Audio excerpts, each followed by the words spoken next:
Sa kauna-unahang pagkakataon, matapos ang ginanap na engagement party namin ni Rafael, ay nakaramdam ako ng saya. Nakareceive ako ng message mula kay Miss Rose para ipaalala ang schedule check-up ko mamaya. Bahagya ko pang hinimas ang tiyan ko at napangiti. Susunduin daw ako ni Larry para hindi na ulit ako mahirapan sa biyahe. Hawak ko na ang form para mag-file ako ng leave.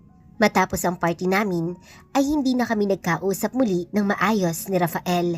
Hindi ko naman magawang tawagan siya dahil naduduwag ako. Baka lalo lang siyang mainis sa akin. Iniisip ko nga na baka bigla niyang hindi ituloy ang kasal namin. Isa pa, sa ikinalulungkot ko ay dahil alam kong tampo na naman sa akin si nanay. Naging madalang ulit ang pagtawag niya sa akin. Isang araw ay bala kong umuwi sa probinsya para kausapin siya at magpaliwanag. Ayaw kong tuluyan na naman siyang magalit sa akin. Naramdaman ko ang pagguhit bigla ng sakit sa aking puson at bahagya pa akong napaigtad. Don't worry anak, magiging okay din tayo. Mahinang bulong ko at hinimas-himas ko pa ang puson.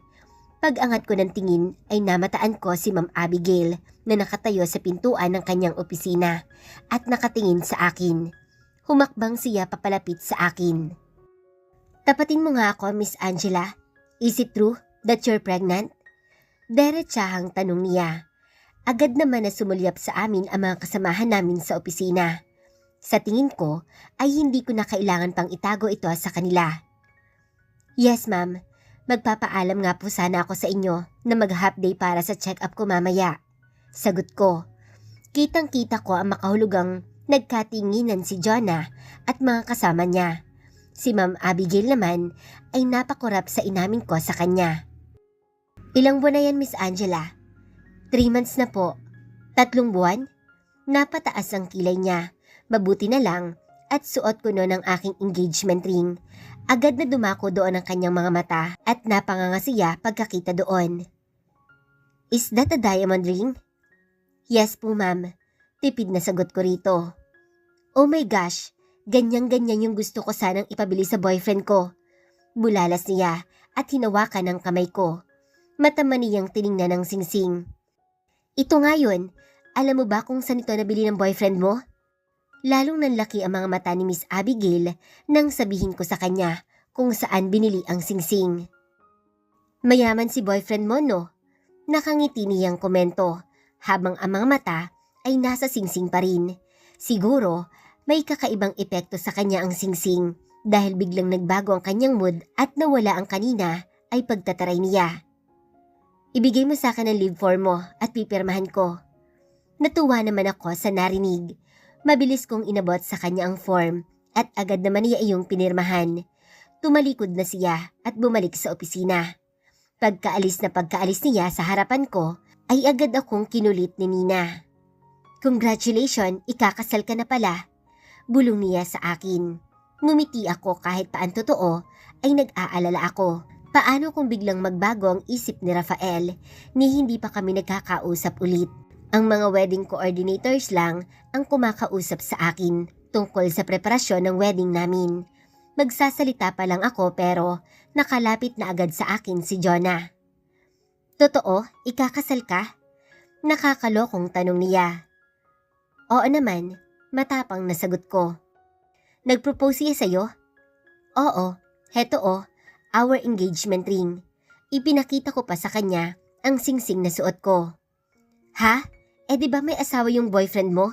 Nag-propose siya sa'yo para hindi ka bumitaw?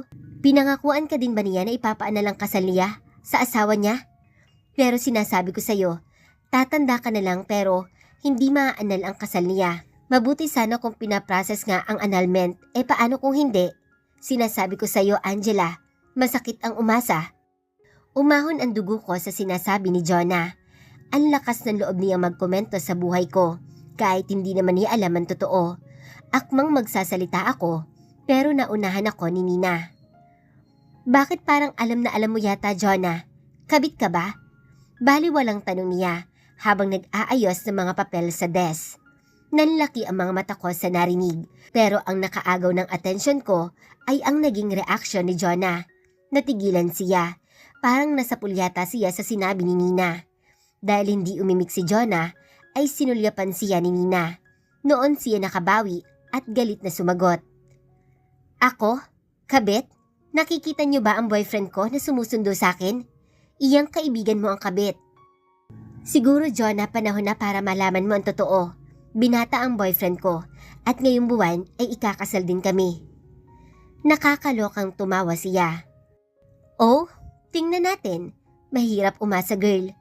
Umismid muna siya, saka bumalik sa table niya. Dahil kay Jonah ay nasira na ang mood ko. Pabagsak na ibinaba ko ang mga papel sa table at pinilit magtrabaho. Mabuti na lang at half day lang ako dahil hindi ko alam kung kaya ko pang magtimpi maghapon sa ugali ni Jonah. Huwag mo nang pansinin yun, Angela. Feeling ko, inggit talaga sa'yo yun. Ani ni Nina. Hindi ko alam kung bakit ba ang init ng dugo niya sa akin ng babaeng yan. Ang sarap patulan. Inis na sagot ko. Pakiramdam ko, konti na lang at papatulan ko na siya. Masyadong madami akong iniisip at hindi ko siya kayang pagpasensyahan ngayon. Tiningnan ko ang pwesto niya at lalo akong nanggigil nang makitang nakatingin siya sa akin at ang mga kaibigan niya. Nagtawanan pa ang mga ito, saka tiningnan akong muli. Hindi ako nagbawi ng tingin kay Jonah. Alam kong nanlilisik na ang mga mata ko pero tinaasan lang niya ako ng kilay. Gusto ko na siyang patulan kahit ngayon lang pero bigla namang tumunog ang cellphone ko. Yes? Inis na tanong ko. Wala akong narinig na sagot sa kabilang linya kaya inis na tiningnan ko kung sino ang tumatawag. Unknown number lang iyon. Hello? Sino ba to? Wala pa ring sagot kaya pinindot ko na ang end call. Itinuon ko ang attention ko sa monitor ng computer ko pero biglang tumunog na naman ang cellphone ko at iyon ulit ang tumatawag. Inis na sinagot ko iyon. Hello? Hindi ko na itinago ang inis sa aking boses. I'm just checking if you're okay. Natigilan ako pagkarinig sa boses ni Rafael. Anong hangin kaya ang nalanghap niya kung saan man siya naroroon at bigla niya akong naalala. Bakit ka napatawag? Tanong ko.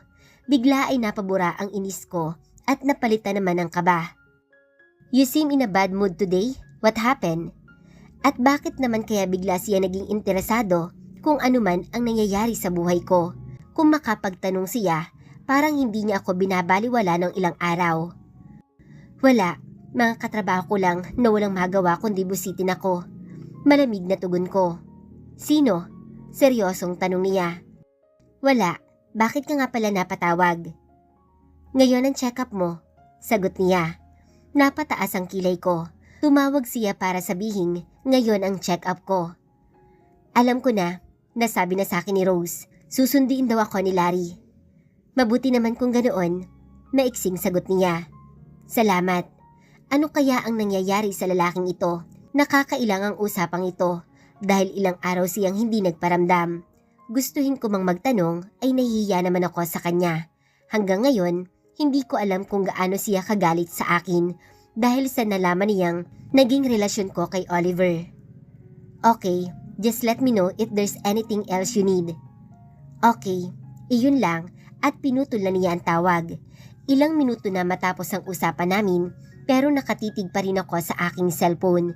Siguro ay natatakot lang din siya na hindi matuloy ang kasal kaya napatawag sa akin o baka naman sadyang busy siya nitong mga nakaraang araw. Narinig mo ba baby ang usapan namin ng daddy mo? Ang awkward, di ba? Kausap ko sa tiyan ko. Don't worry, magiging okay din kami. Dumating ang tanghalian at bumalik na ang excitement ko. Gustong gusto ko nang makita ang baby na ito. Gaano na kaya siya kalaki? Ayos na ayos ako habang papalabas ng building. Namataan ko agad ang sasakyan na kadalasang gamit ni Larry tuwing susunduin ako, kaya agad akong lumapit doon. Nakangiting binuksan ko ang pintuan ng backseat, pero para akong naistatwa nang makita ko si Rafael sa loob. Napakunot noon naman siya nang mapansin ang reaction ko. Tahimik na naupo ako sa tabi niya. Hindi ko din siya magawang tingnan dahil sa hiya. Maging siya naman ay tahimik din at wala pa rin yata akong balak kausapin kaya nakapagtatakang sumama pa siya ngayon. Mami Angela, kumusta ka? Nakangiting tanong sa akin ni Dr. C. As usual, ay nagtanong siya sa akin ng mga symptoms ko at kinuha ang timbang ko. Nagsusuka ka pa ba? Hindi na po, Dok. Sagot ko habang kinukuhanan ako ng blood pressure ng isa pang nurse. Iniinom mo ba ang vitamins mo? Paninigurado niya. Opo, Dok. Nabawasan ka ng timbang? Iniiwasan mo bang ma-stress? Kapag hindi ka nag-gain ng weight next month, ay baka i-confine kita. Banta niya sa akin. Kabadong napasulyap ako kay Rafael na nasa tabi ko. Tila nag-iisip din siya sa sinabi ni doktora. Ayaw kong ma-confine pero sa sitwasyon ko ay mahirap yatang hindi ma-stress. Next month, Doc, sigurado po ako madadagdagan na ako ng timbang. Okay, let's go. Check natin si baby. We will perform a pelvic ultrasound. Iginiya niya ulit ako doon sa isang kama. Nahiga ako doon at may malamig na gel na inilagay si doktora sa bandang puson at tiyan ko. Maya-maya pa ay may hawak na siyang transducer at hinahanap si baby. Ang mga mata ko naman ay nakaabang sa monitor sa harapan ko.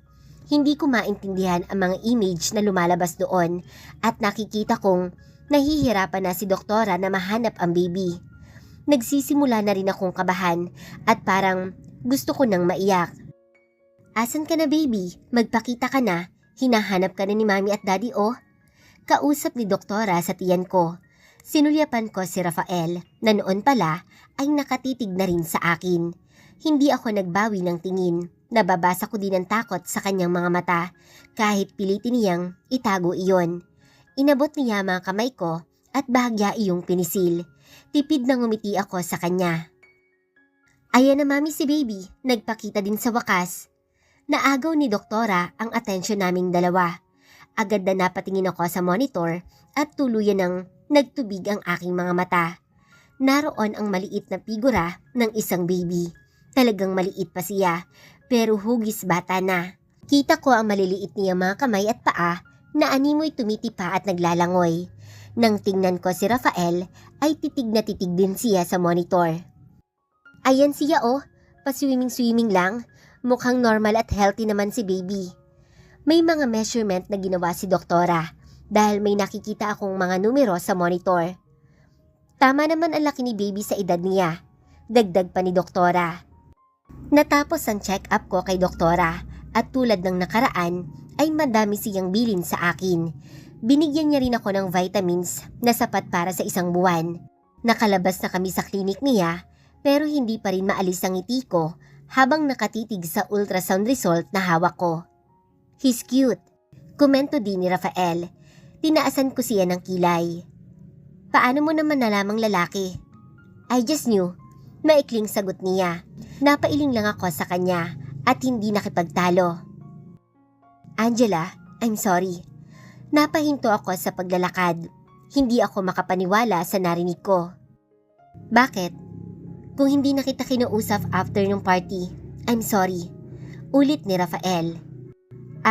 Okay lang. Naiintindihan ko. Mapait akong ngumiti. Wala naman akong ibang choice kundi intindihin dahil ako naman ang may kasalanan. No, I was childish. Pangako, mula ngayon ay hindi ko nahahayaang may stress ka. I don't care about Oliver or your past. Let's make sure na magiging healthy ka at ang bibi natin. Seryosong tura niya. Tinitigan ko siya at gusto kong maiyak sa nakikitang concern sa kanyang mga mata.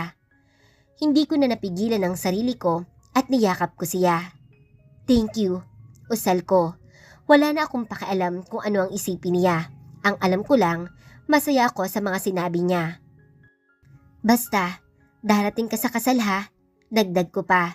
Narinig ko naman ang mahina niyang pagtawa na siyang nagpabilis ng tibok ng puso ko. Sure, next month, you'll be my wife. Bulong din niya. Alam kong hindi dapat, pero nakaramdam ako ng kilig sa sinabi niya. Masama na yata itong nangyayari sa akin.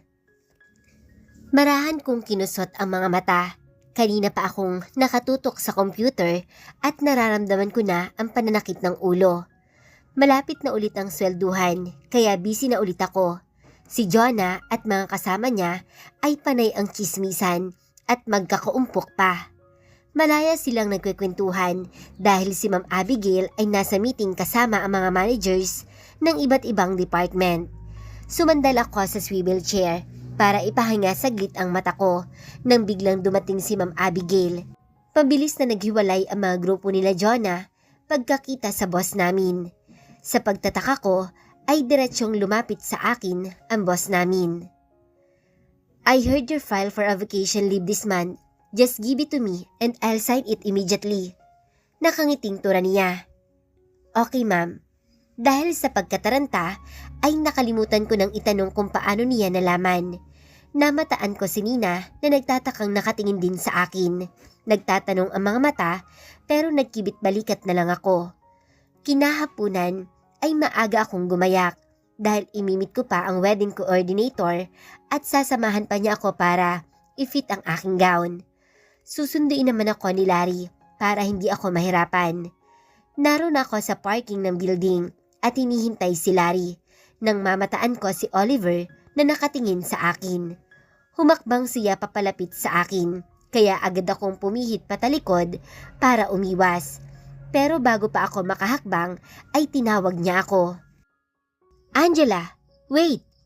Nakuha niya ang atensyon ng ilang kong kasamahan, pati na rin si Jonah. Napipilitang nilingon ko siya. Again, he is back to being the Oliver I knew. Nagmamakaawa ang mga mata niya habang papalapit sa akin. Oliver, anong ginagawa mo dito? Can we talk? Alam kong galit ka sa akin at wala na tayong dapat pag-usapan pa, Oliver. Bakit ka ba nandito? Umalis ka na. Mahina pero madiin kong sambit. Sinulyapan ko siya at nakapagtatakang nakalatag sa mga mata niya ang sakit dahil sa sinabi ko. Please Angela, magpapaliwanag ako. Hindi ko kailangan ng paliwanag mo. Umalis ka na at wag mo na akong pupuntahan ulit dito. Don't marry him, Angela. Pakiusap niya. Unti-unting umahon ang inis ko. Akala niya yata ay nalimutan ko kung paano niya ako pinagsalitaan ng masasakit sa harapan ni Rafael. Oliver, pwede ba? Ano bang sinasabi mo? Umalis ka na. Hindi na natin kailangan mag-usap pa. Malinaw na sa akin ang lahat. Malinaw na kung paano mo ako niloko. Angela, umalis ka na. Singhal ko sa kanya na agad kong pinagsisihan. Dahil lalong napatingin sa amin ang mga kasamahan ko sa trabaho. Hindi ko na tiningnan si Oliver at nang mamataan ko ang sasakyan na dala ni Larry ay mabilis akong lumapit doon at sumakay. Bahagya kong hinilot ang balikat pagkatapos kong ayusin ang payroll. Pagod pa ako dahil sa dami ng inaasikaso ko kahapon kasama ang wedding coordinator na kinatagpo ko. Ipinakita niya sa akin na magiging arrangement ng simbahan. Ang food menu, design ng cake, program, list ng guests at madami pang iba. Kahulihan ay nagtungo kami sa dress shop para isukat ang gown. Ngunit lahat ng iyon ay halos hindi ko naintindihan dahil kay Oliver. Nababagabag ako sa biglaan niyang pagpapakita sa akin sa opisina. Pagkatapos niya akong pagsalitaan ng masasakit ay bigla siyang magpapakita sa akin para magpaliwanag.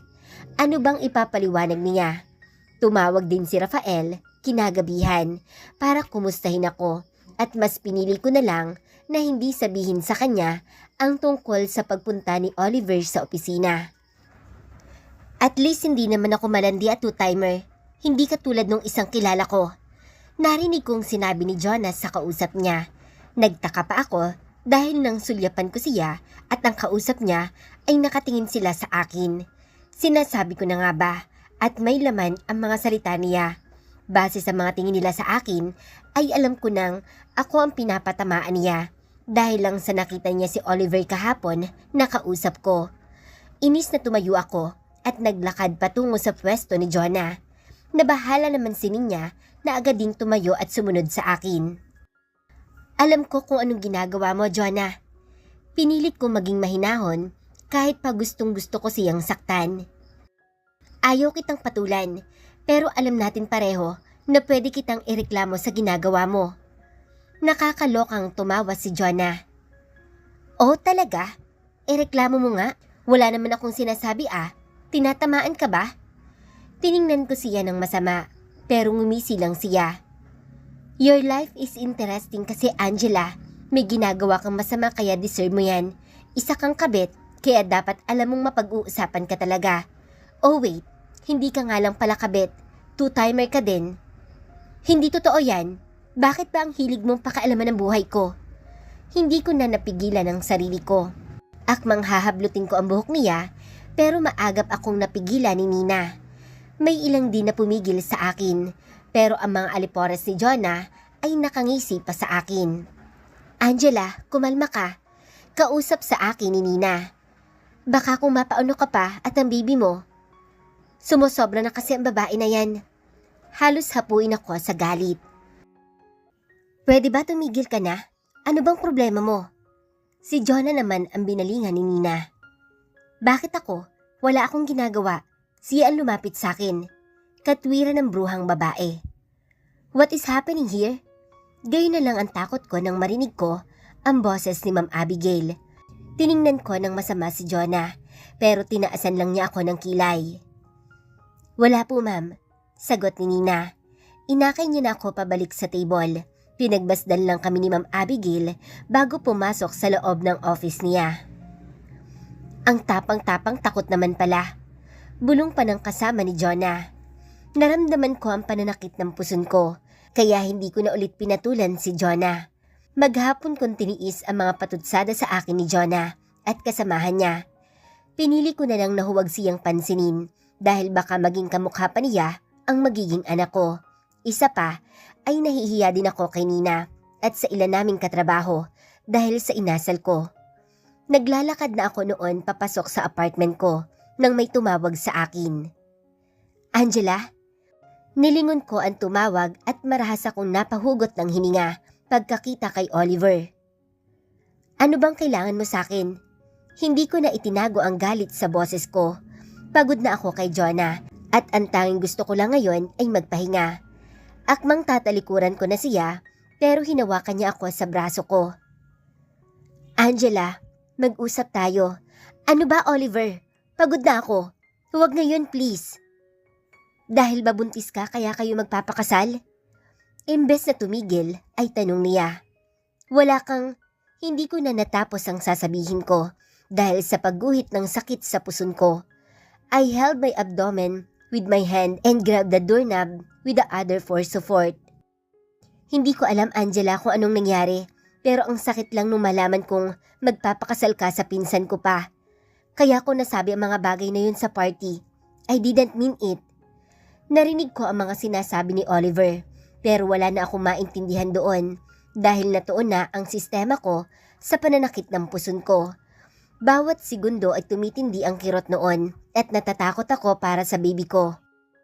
Oliver, please, umalis ka na. Bakit ba Angela? Hindi mo ba ako pwedeng pakinggan? Ang sabi ko, napangiwi ako at mahigpit na kumapit sa doorknob.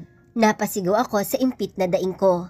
Noon naman natigilan si Oliver at pinagmasdan ako. Angela, anong nangyayari? May naramdaman akong likido sa underwear ko at lalong tumindi ang pananakit ng puson ko. Nagsimulang mamuo ang pawis sa aking noo at nanlalamig na rin ang aking mga kamay. Mariin akong napapikit sa sunod-sunod na pagkirot na naramdaman ko at umabot ang sakit hanggang sa aking likod. Napasigaw na ako sa sakit. Huminga ako ng malalim dahil tila mauubusan ako ng hininga sa tuwing tumitindi ang sakit. Pagpikit ko ay imahe ni Rafael ang nakikita ko. Nilapitan ako ni Oliver. Hold on, dadalhin kita sa doktor. Mabilis niyang dinukot ang susi ng sasakyan sa suot niyang pants. Gusto ko mang tumanggi pero alam kong kailangan ko ang tulong niya. Ilang minuto lang at sakay na ako ng sasakyan. Pabugso-bugso ang nararamdaman kong pananakit ng puson. Nawawala iyon pero sa tuwing sisipa ang sakit ay para akong nahihirapang huminga. Basa na ng pawis ang damit ko at tumutuloy na rin ang luha ko sa takot sa maaaring mangyari sa baby ko. Panay ang dasal ko habang nasa biyahe. Hindi ko na yata kakayanin pa kung may mangyayaring masama sa anak ko.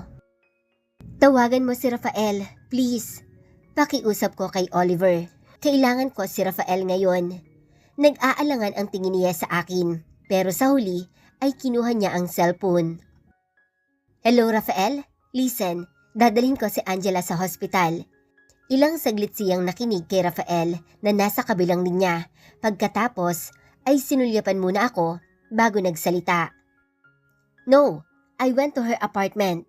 Hindi ko maintindihan ang pinag-uusapan nila dahil ang isip ko ay nasa kaligtasan ng baby na nasa sinapupunan ko. Baby, kapit ka lang dyan. I'm sorry, baby. Please, lakasan mo. Huwag mo akong iiwan. Umiiyak na kausap ko sa anak ko sa isipan. Papunta na si Rafael. Untag sa akin ni Oliver. Sa pinakamalapit na hospital ako dinala ni Oliver. Sa emergency room ay sinalubong agad kami ng doktor at nurses. Tinatanong nila ang kondisyon ko at kahit nahihirapan ay pilit kong sinagot ang mga tanong nila. Pinahiga ako ng doktor sa isang bed na may tabing na kurtina. Nagsuot siya ng gloves habang sa tabi niya ay may nurse na may hawak na Doppler. Mami, relax ka lang. Hindi ibig sabihin na may bleeding. Wala na si baby. Huwag kang umiyak. Ilang weeks na ba ang baby mo? Tanong niya. 12 weeks na po, Doc. Napuputol na sagot ko dahil sa pag-iyak. Nagpatuloy ang pag-check sa akin ng doktora at pinatawagan na rin nila si Doktora C. May mild na paracetamol na ibinigay sa akin para sa pain. She ordered a series of lab tests and performed an assessment of the amount of blood I had lost. Naupo sa tabi ko ang nurse at may ipinahid siyang gel sa aking puson. Gamit ang Doppler ay nagsimula na si doktora na hanapin ang heartbeat ni baby. Hindi ko maintindihan ang mga sound na naririnig ko pero base sa ekspresyon nila ay alam kong nahihirapan silang hanapin si baby. Doc, puno ng pag-aalalang tanong ko. Mami, maliit pa kasi si baby kaya medyo mahirap hanapin. Sagot niya. Ilang beses pa nilang sinubukan pero wala talaga silang makita. Pilit kong kinakausap ang baby ko sa isip ko na magpakita na at iparinig sa akin ang heartbeat niya. Gusto kong iparamdam niya na nandito pa siya at hindi ako iniwan. Panay ang sulyap sa akin ng nurse pero wala naman siyang sinasabi. Napapailing-iling pa si doktora habang idinidiin ang Doppler sa puson ko. Hindi ko makita ang heartbeat ni baby. Sa huli ay sabi niya na siyang lalong nakadagdag sa kaba ko. Hindi maaari. Nagunahan sa pag-agos ang luha sa aking pisngi. Hinawakan ko ang puson at mariing pumikit. No, hindi maaaring mawala sa akin ang anak ko.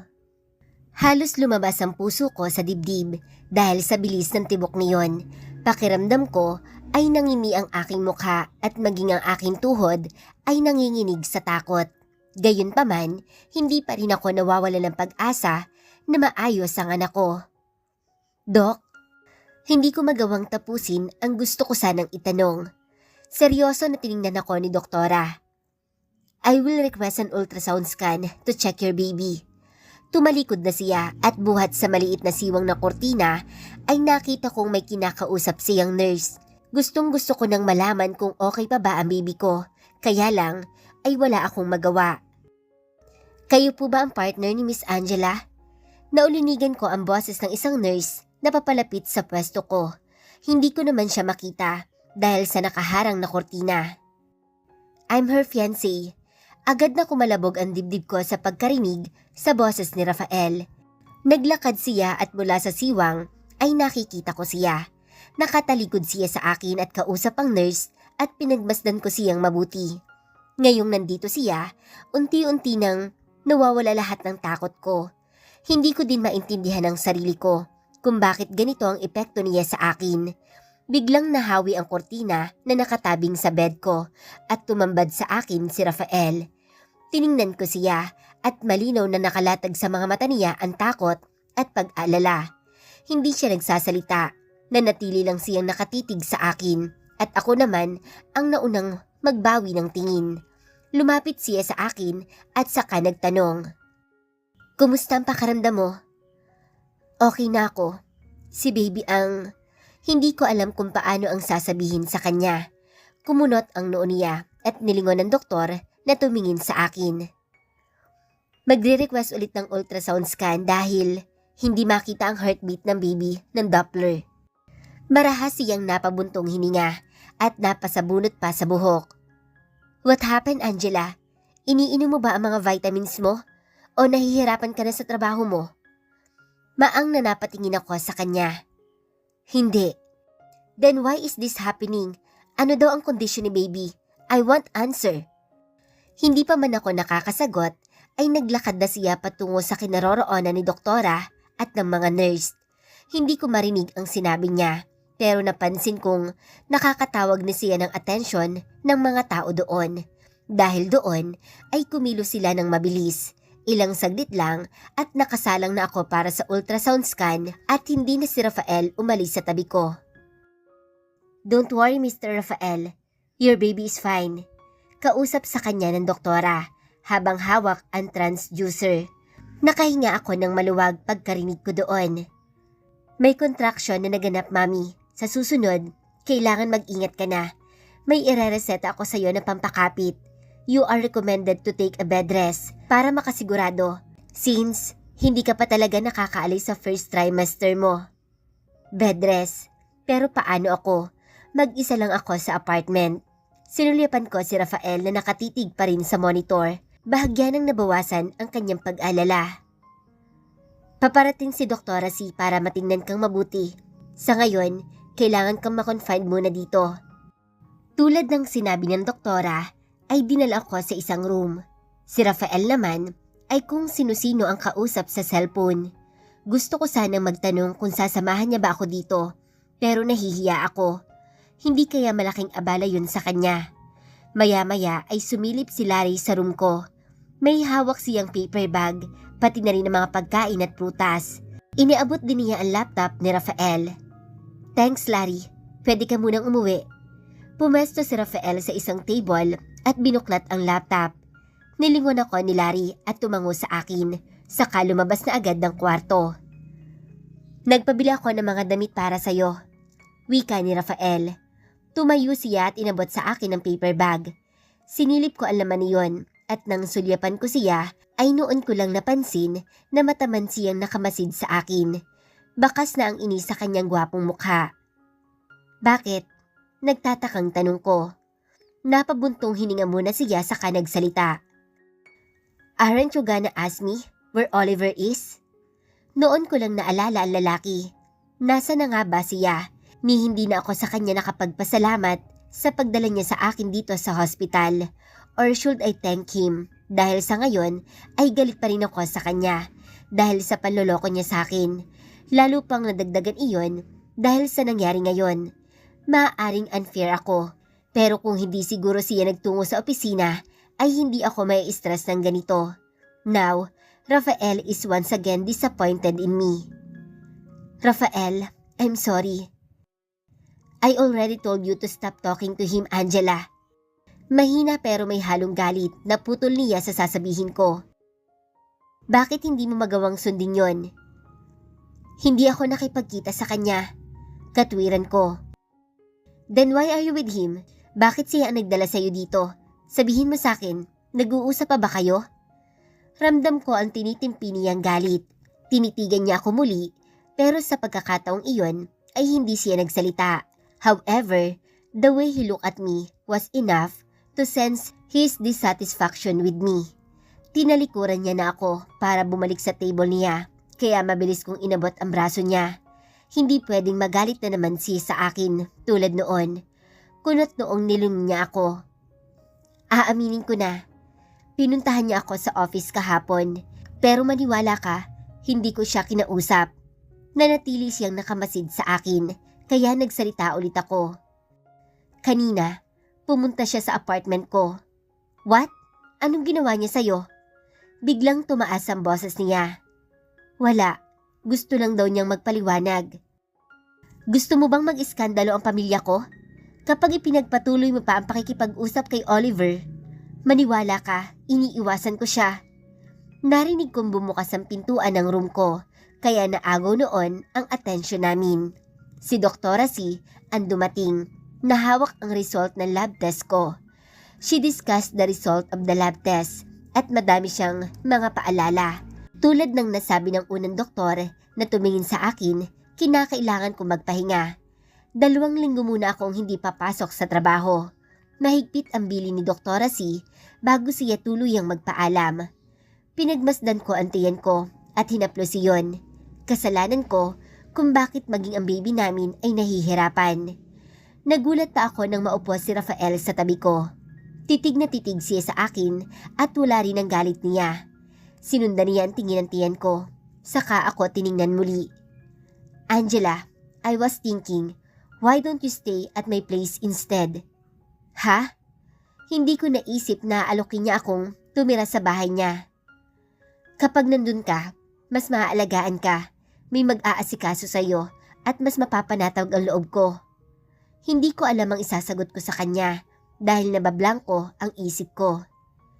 Come on Angela, ilang araw na lang at ikakasal na tayo. Kailangan mo makarecover bago dumating ang araw na yon. You'll be staying in my place after our wedding. Mas mapapaaga lang. Okay, tipid na sagot ko. Tila naman natuwa siya sa narinig at malawak na ngumiti. I'll make sure you and our baby will be comfortable. Napangiti ako sa narinig. Our baby. Hindi niya siguro napansin pero para sa akin ay malaking bagay iyon. Naniniwala na kaya talaga siyang kanya ang baby na to?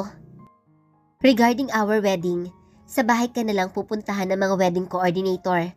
Ayoko nang mapagod ka pa. Hindi ko maiwasang kiligin sa sinabi niya, pero mabilis ko ding sinaway ang sarili ko. Nakakahiya kay Rafael.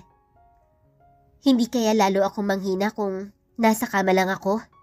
Natatawang sagot ko. You have no choice. I'll ask someone to pack your things. For now, you must rest. Sagot niya.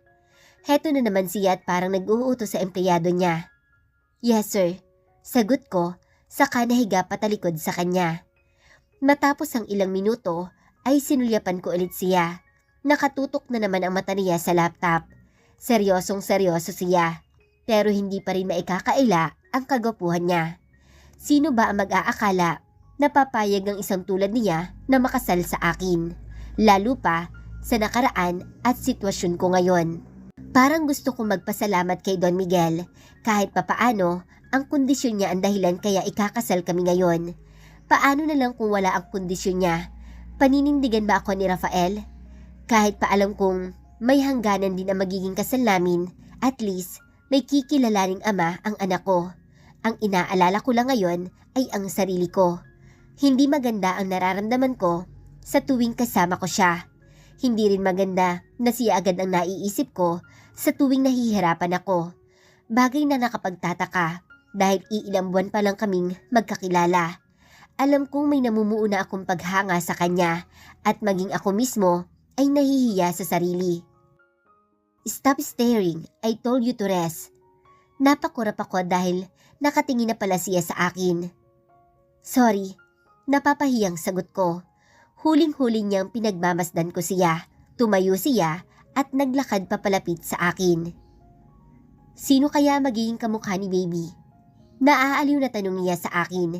Kapag ganito siya, mas lalo akong nahuhulog sa kanya. Sana ikaw.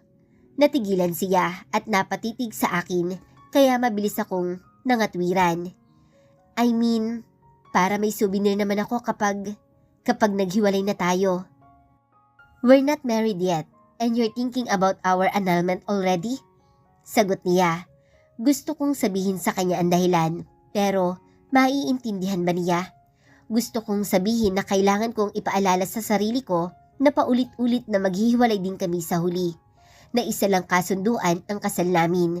Dahil kapag hindi ko pinalala sa sarili ko, baka malimutan kong walang halong pagmamahal ang kasal na alok niya at mahulog ako sa kanya. At kapag nangyari iyon, lalo lang akong masasaktan sa huli. Namulatan ko si nanay na nakatunghay sa akin.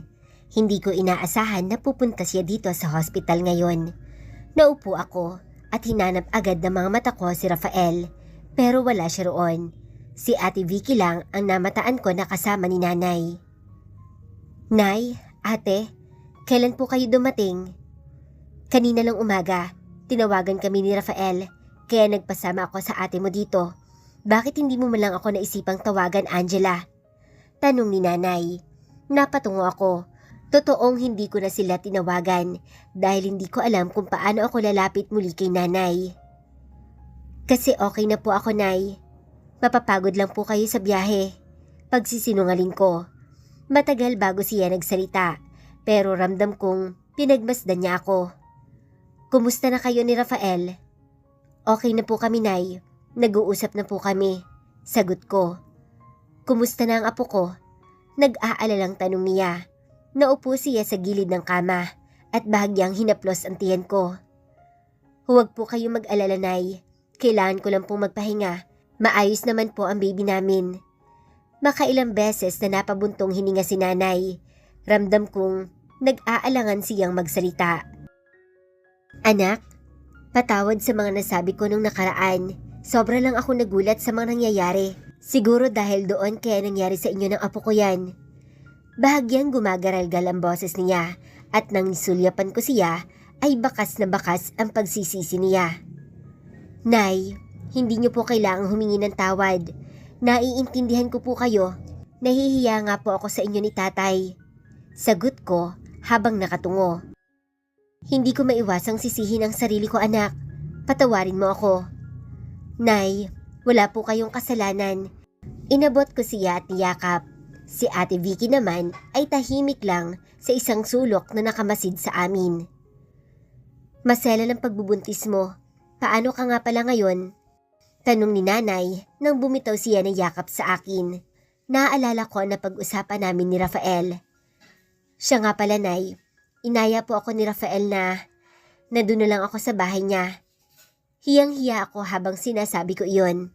Alam kong talabas iyon sa paniniwala niya. Nay, pumayag ka na. Sabat na rin ni Ate Vicky. Solo lang si Angela sa apartment niya. Ilang linggo lang din naman na ikakasala sila. At saka, ano pa bang iniiwasan nating mangyari? Iyan na nga at buntis na. Ang bunganga mo, Vicky. Yamot na saway ni nanay kay ate. Natatawang napakamot na lamang ng ulo si ate. Hindi ko din maiwasang matawa. Bumukas ang pintuan at napatingin kami kay Rafael na siyang dumating. Parang nagtatatalo ng puso ko sa saya nang ngumiti siya sa akin. Buong akala ko ay umalis na siya para pumasok sa opisina. Napansin ko na may bitbit siyang paper bag. Hindi ko pa man nakikita ay alam ko ng mga pagkain ang laman niyon dahil amoy na amoy ko na ang mga iyon. Kumusta na ang pakiramdam mo? Tanong niya. Kung araw-araw siguro na siya ang nakikita ko sa umaga ay mabilis na ayos ang pakiramdam ko. Ay, hindi siya nakasagot, na-estatwa lang. Komento ni Ate Vicky dahil sa pagkatulala ko kay Rafael. Tiningnan ko naman kaagad siya ng masama dahil napahiya ako sa sinabi niya. Pero lalo lang siyang tumawa. May dala akong pagkain, kumain na tayo. Aya na lang ni Rafael kina nanay at ate. Bandang tanghali ay bumisita din ang mami ni Rafael sa akin. Na-stress ka ba, Iha? Was it because of the wedding preparation? Gusto mo bang magpalit tayo ng coordinators? Tanong niya. Hindi po, tita. Medyo na-stress lang din po ako sa trabaho. Katwiran ko. Napansin ko namang napatingin sa akin si Rafael. You should take a rest. Saka mo na problemahin ang trabaho mo. Masama sa iyo ang ma-stress. Sundin mo ang payo ni Doktora C. Yes po, tita. Sagot ko. Inabot niya ang kamay ko. Take care of yourself, Angela. Bahagya pa siyang ngumiti sa akin. Hindi din siya nagtagal at nagpaalam ng aalis. Lalo pa at pinayagan na rin ako ng doktor na umuwi. Ipinaalam din ni Rafael sa kanila ang plano niyang isama na ako sa bahay niya. Hindi naman siya tumutol. Maging si nanay ay wala na ring nagawa kundi pumayag. Pagdating ng 3:00 ay nagpaalam na rin sina nanay at Ate Vicky na uuwi na. Kahit na anong pilit namin na magpalipas sila ng gabi kasama kami, ay tumanggi sila. Wala umanong mag-aasikaso sa mga anak ni Ate Vicky at naghihintay din si tatay. Halos gabi na nang matapos asikasuhin ang discharge paper ko sa hospital. Naroon kami sa room at naghihintay sa hospital staff na magkakarga ng mga gamit namin. Tahimik lang si Rafael at busy sa pagbabrowse ng cellphone niya. Hindi ka ba busy? Kausap ko sa kanya.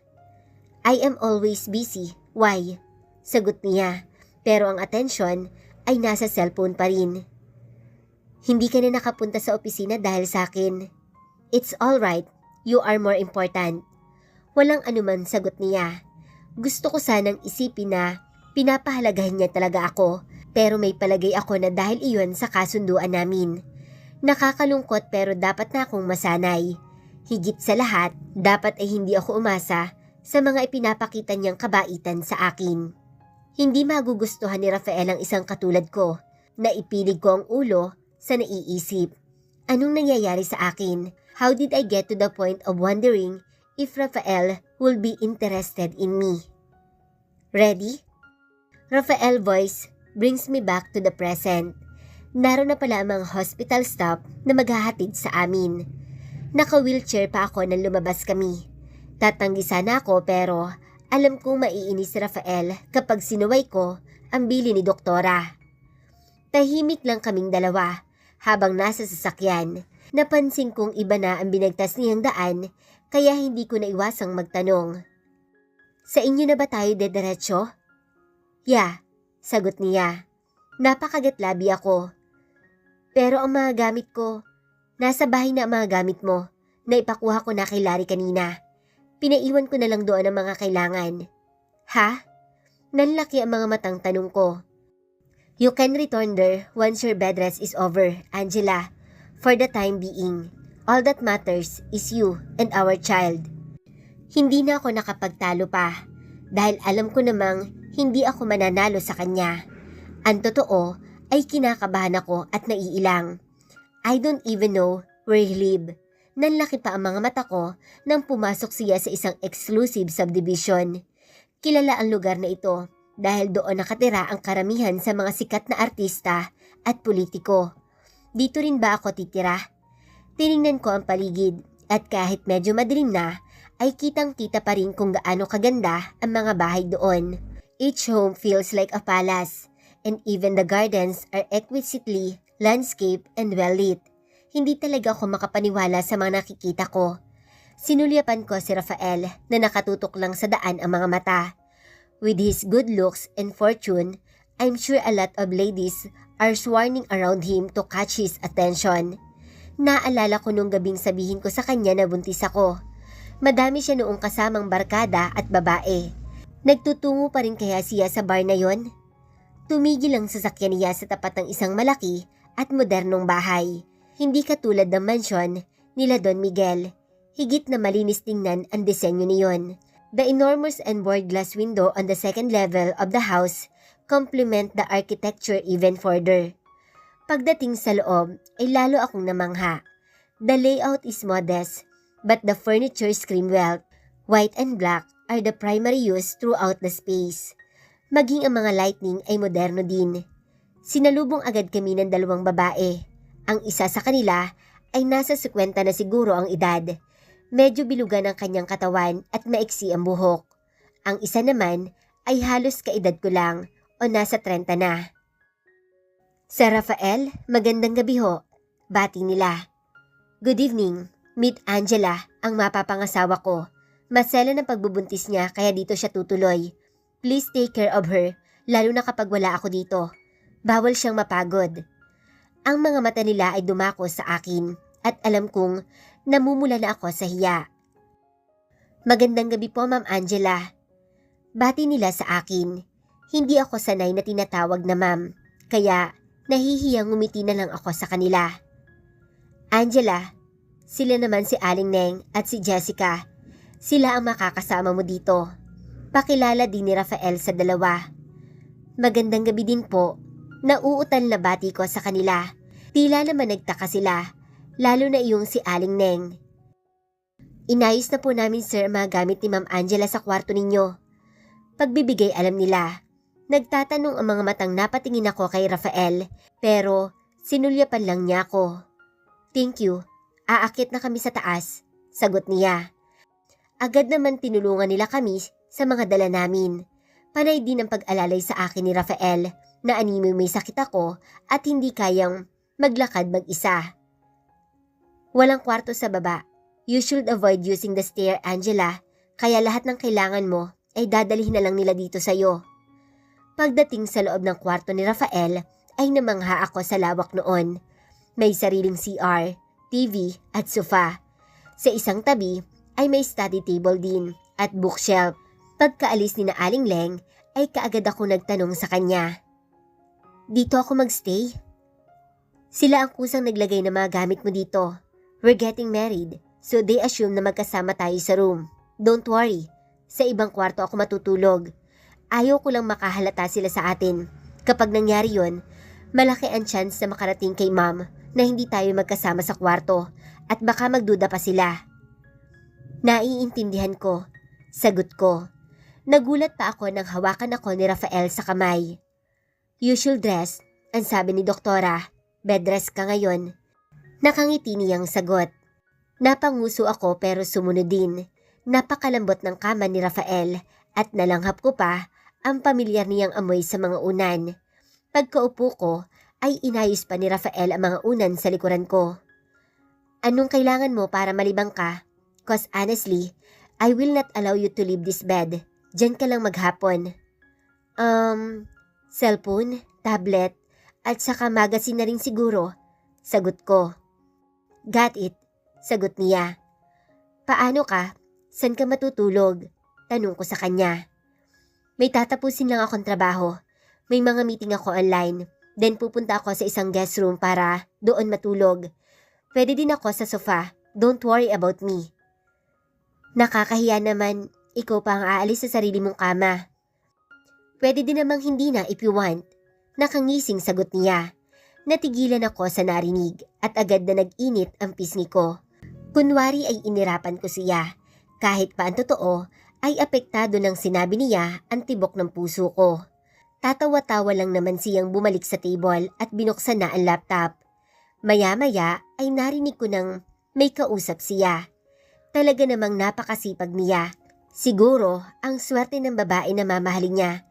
Sa sandaling nakilala ko siya, alam ko nang mabuting tao siya.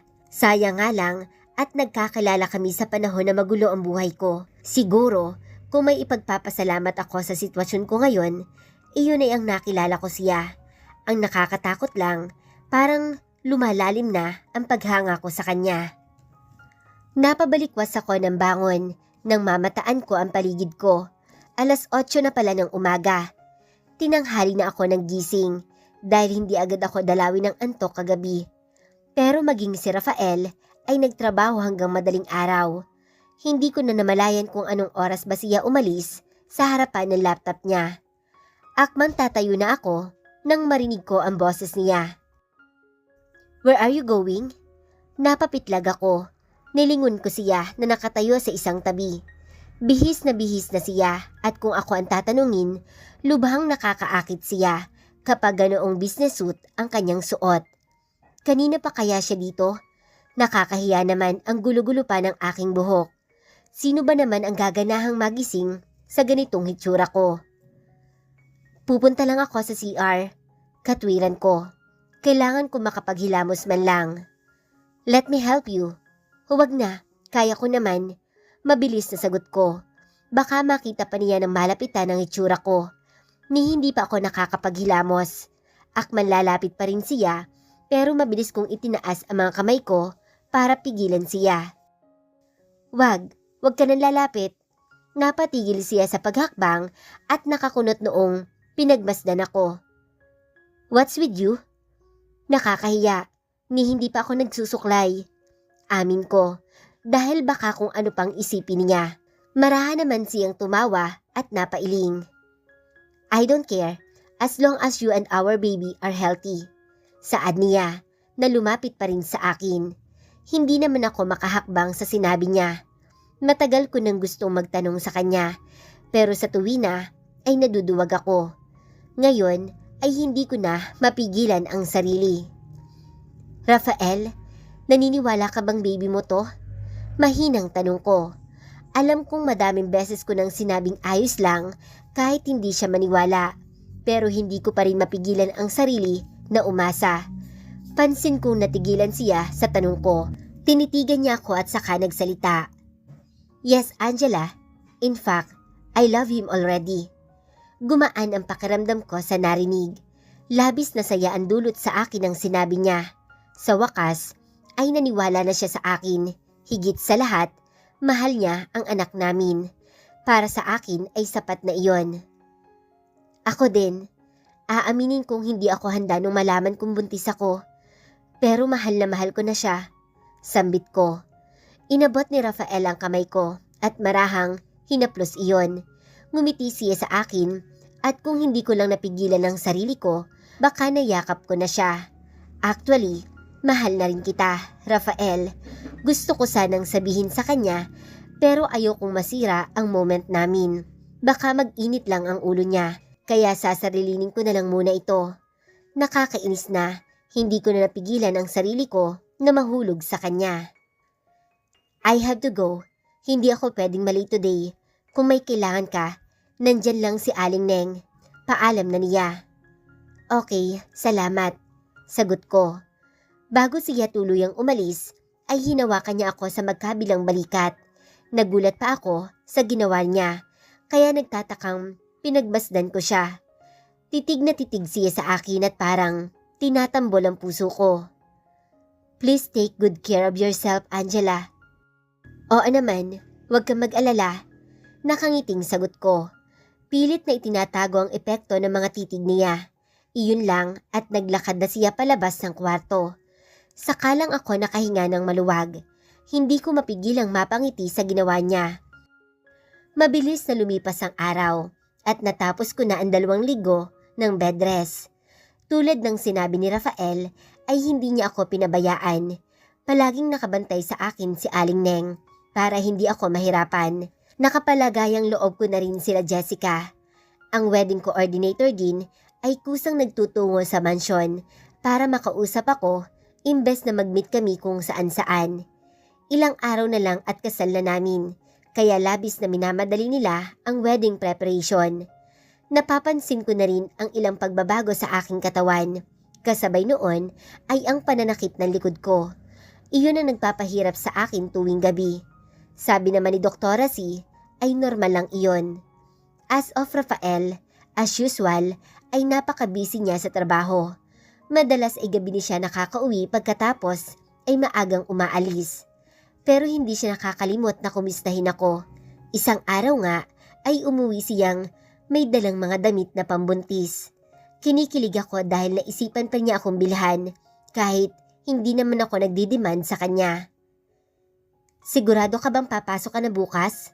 Tanong niya sa akin. Kakauwi lang niya galing trabaho. Naroon kami sa kwarto at ipinalam ko agad sa kanya na tapos na ang bed rest ko at papasok na ako sa opisina kinabukasan. Oo naman, sagot ko. Sinulyapan ko siya pero agad ako nag-iwas ng tingin nang makita kong hinubad niya ang long sleeve na suot niya. Hindi ko kayang tagalang tingnan ang katawan niya na nakabalandra sa akin. Naramdaman ko pa ang pag-init ng pisngi.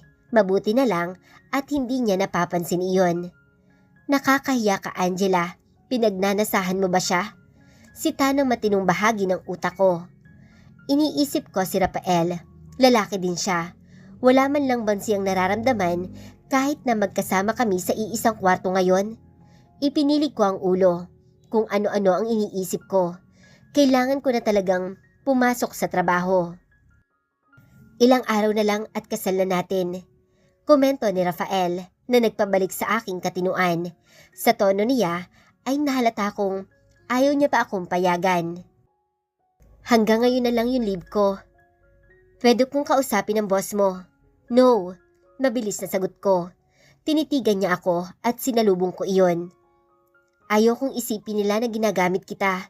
Please, pakiusap ko. Napabuntong hininga siya.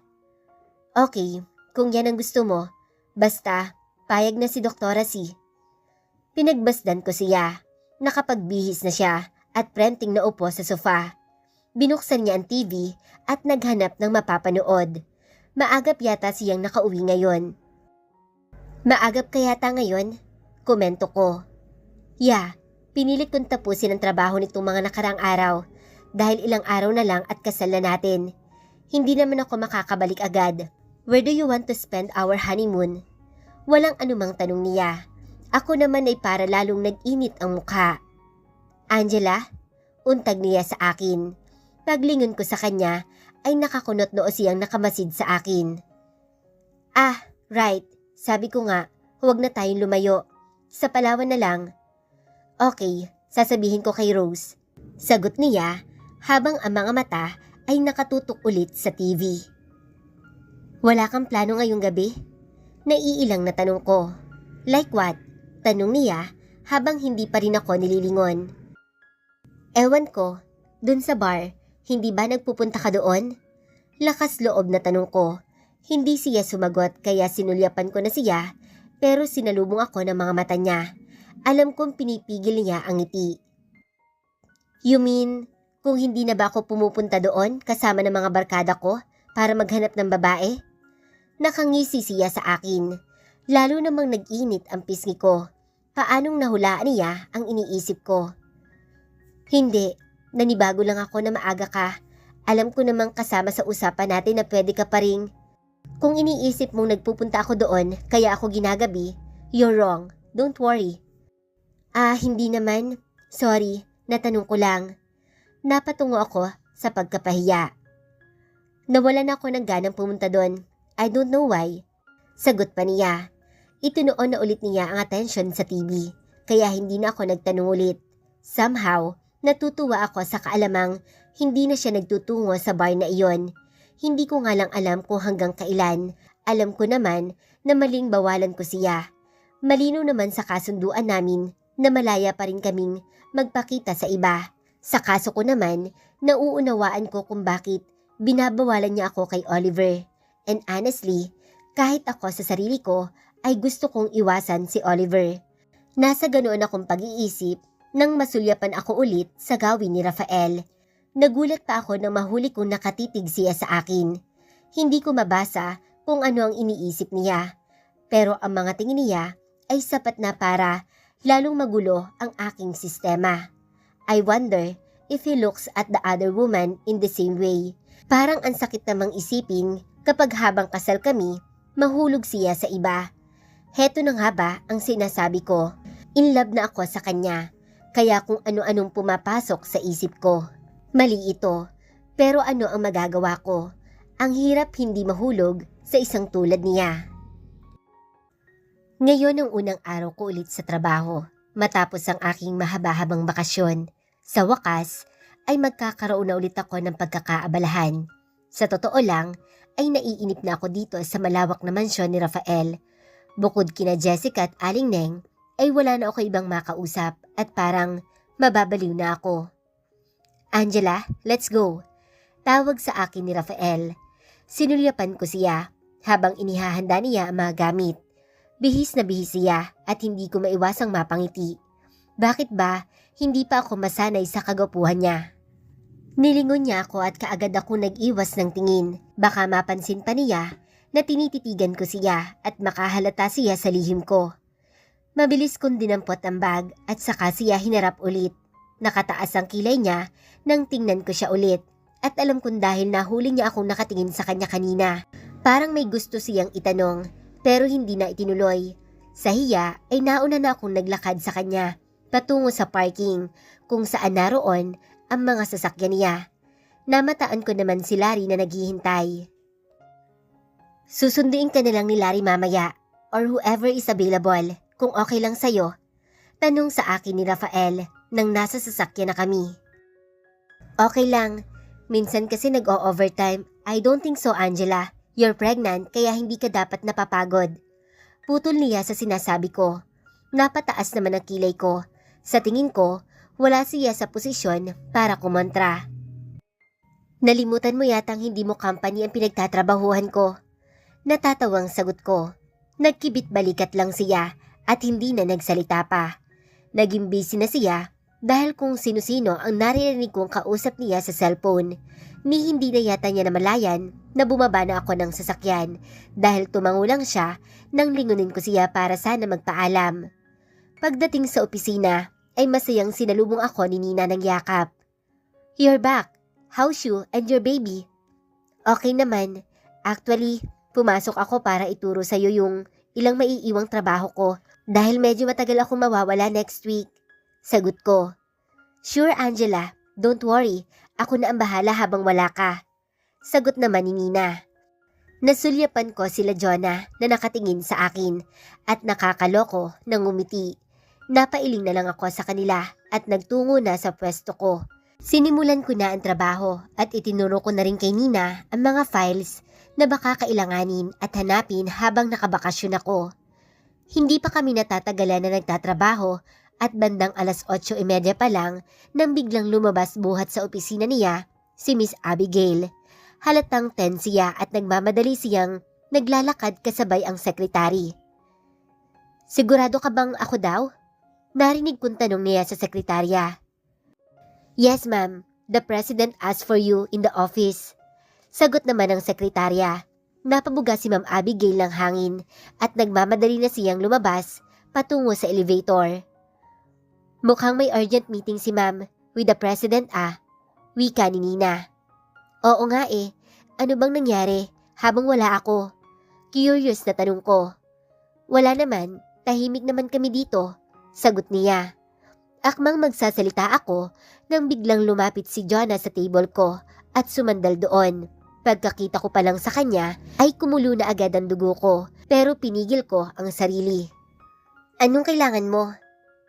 Bakit sa kanya ka nagbibili ng gagawin mo? Ako daw ang gagawa muna ng trabaho mo. Mataray na sagot niya sa akin. Ha? Ikaw daw? Nagtatakang tanong ko.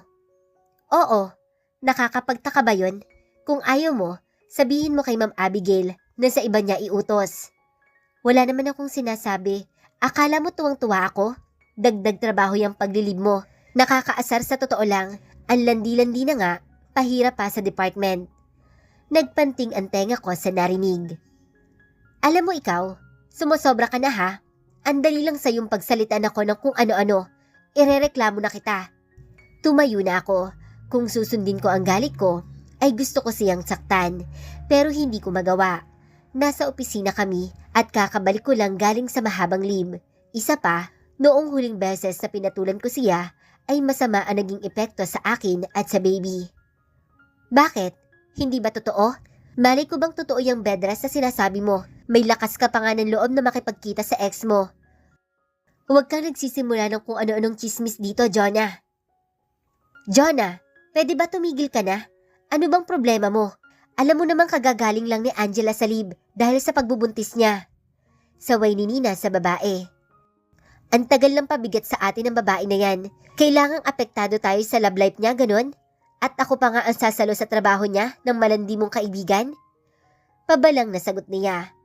Ramdam ko ang mabilis na paghinga ko, dala ng galit at magsasalita sana ulit ako pero namataan kong padating si Ma'am Abigail. Hindi siya napansin ni Jonah. At dinig na dinig niya lahat ng sinasabi nito.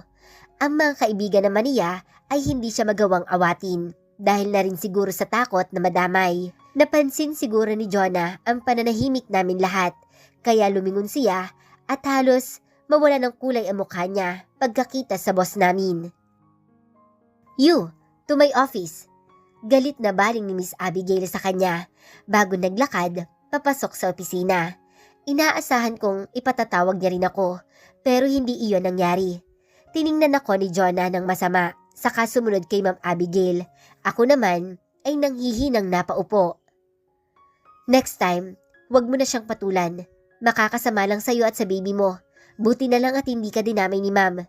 Paalala sa akin ni Nina. Sorry, maging ikaw ay nadadamay sa away dahil sa akin. Sagot ko. Biglang bumukas ang opisina ni Miss Abigail at lumabas doon si Jonah. Nagkatinginan kami ni Nina nang mapansin naming umiiyak siya. Iniwasan niya ang tumingin sa kahit na sino man sa amin, maging sa mga kaibigan niya. Dire-diretso siyang nagtungo sa table niya. Nalalaki ang mga mata ko nang umpisahan niyang iligpit ang mga gamit niya. Ang mga kaibigan naman niya ay hindi makalapit sa kanya. Nagtataka din ang mga ito habang pinapanood ang ginagawa nito. Tahimik na tahimik kaming lahat at hindi nakatakas sa aking pandinig ang mga hikbi ni Jonah. Natanggal kaya siya sa trabaho? Bakit naman ang bilis yata? Tiningnan ko ang mga kaibigan niya. Pero lahat sila ay hindi magawang salubungin ang mga mata ko. Mukhang natakot silang lahat bigla. "Masaya ka na?" Paggalit na tanong sa akin ni Jonah. Hawak niya sa kamay ang ilan sa mga personal niyang gamit. "Bakit ako? Wala akong ginagawa sa'yo." Tanggi ko. "Liar! Plinano mo lahat. Sinadya mong iparinig kay Ma'am Abigail ang lahat." Bintang niya bago tuluyang lumabas ng opisina namin. Hindi naman lumabas ang boss namin para ipaliwanag ang nangyari. Hindi ako makapaniwala. Sa isang iglap lang ay natanggal si Jonah sa trabaho. Lumipas ang maghapon at ni isa man sa mga kaibigan ni Jonah ay wala nang nagtangkal lumapit sa akin para mang-asar o magparinig. Gusto kong maawa kay Jonah dahil alam kong labag sa company policy ang nangyari sa kanya. Pero napaka-plastiko kung sasabihin kong hindi ako nakaramdam ng tuwa na hindi ko na siya makakasama sa trabaho. Sa huli ay sinina na rin ang inutusan ni Ma'am Abigail na pansamantalang gagawa ng trabaho ko habang nakaliwa ko. Lumipas ang 1 linggo at naasikaso ko na ang lahat sa trabaho. Mabilis na nakalimutan lahat si Jonah. Nakafile na rin ako ng leave dahil kailangan naming bumiyahe papunta sa Quezon kinabukasan. Kasal na namin ni Rafael sa Makalawa pero hindi pa rin ako makapaniwala. Hindi ko maiwasang kabahan. Si Rafael kaya, ano kayang nararamdaman niya? "Pasensya na at napatawag ako. I know it's late in the evening and you're probably busy with your wedding preparation. Kaso hindi ko talaga makita kanina yung file na kailangan ko." Hinging pasensya ni Nina sa akin. Gabi na at nasa terrace ako nang tumawag siya. "No, it's okay. Overtime ka ba?" "Oo, alam mo naman, swelduhan ulit natin at kailangan kong tapusin ito." Sagot niya. "Pasensya ka na Nina ha. Ikaw ang sumalo ng trabaho ko. Ginagabi ka tuloy." "Ano ka ba? Okay lang. Kaysa naman kay Jonah, di ba?" Natatawang sagot niya at natawa na rin ako. "Siya nga pala, wala ka ba talagang alam kung bakit siya natanggal bigla?" "Wala talaga. Nagulat din ako." Amin ko. Hay nako, siya naman kasi, ang hilig sa away. Ngayon ko lang nalaman na may nakaaway din yun sa kabilang department. Matapang lang din yung babae kaya di siya umubra. Gusto ko mang maawa sa kanya pero kasalanan naman niya. Ewan ko ba kung bakit trip na trip kanya. Napabuntong hininga ako. Ewan ko nga ba kung bakit inis na inis sa akin si Jonah. Wala naman ako natatanda ang ginawa sa kanya. Oo nga ayan ang napala niya. O sige Angela, baka naaabala na kita. Alam kong babiyahe ka pa. Ang layo naman kasi ng kasalan nyo. Sige na, tatapusin ko na itong trabaho ko na makauwi na ako. Pinutol na ni Nina ang tawag, kaya nagpa siya na akong bumalik sa kwarto. Nagulat pa ako nang pagpihit ko ay nakita ko si Rafael na nakamasid sa akin. Humakbang siya papalapit at ako naman ay hindi makakilos sa kinatatayuan. There is something in his eyes. Para bang inis siya. Is she still bothering you? Yamot na tanong niya. Napakunot no ako. Who? That Jonah. Nanlaki ang mga mata ko sa narinig. Kilala mo siya? Paano mong nalaman? Wait, ikaw ang nagpatanggal sa kanya? Nagkandautal na tanong ko.